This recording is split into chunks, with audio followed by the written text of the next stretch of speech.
د افغانستان او بنگلاديش ترمنځ ټیسټ لوبه او د زیمبابوې په شمول د درې اړخیزه سیریز مهالویش په ډاګه شو. سلام امینه، خوږو کتونکو، وخت مو په خیر، ستړي مشئ. د کرکټ نړیوالې شورا د افغانستان، بنگلاديش او زیمبابوې لوبډلو ترمنځ د شل اوریزو سیالیو درې اړخیزه سیریز لپاره بیرته زیمبابوې لوبډله شامل کړه. له دې وړاندې په جولای میاشت کې د کرکټ نړیواله شورا د زیمبابوې کرکټ بورډ د بشپړ غړیتوب لغوه کېدو پریکړه کړې وه او پر دوی بشپړ مالي بودیجه ځنډولې وه چې له کبله یې په سپتمبر میاشت کې له کېدونکې درې اړخیزه سیریز څخه هم بهر شوی و، خو د یادبندي سربیره به نړیوالو سیالیو ته دوام ورکوي. اوس د کرکټ نړیواله شورا د افغانستان او بنگلاديش لوبډلو ترمنځ د یوازینۍ ټیسټ سیالۍ او د یاد درې اړخیزه سیریز مهالویش په ډاګه کړ چې پکې زیمبابوې لوبډله هم شامله ده.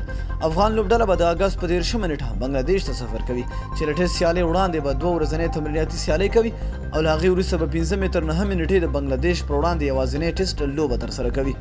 درې اړخیزه سیریز به د سپتمبر میاشتې په 14 نیټه د زیمبابوې او بنگلاديش لوبډلو ترمنځ سیالۍ څخه پیل شي. په دې کې به هره لوبډله 4 سیالۍ ترسره کوي.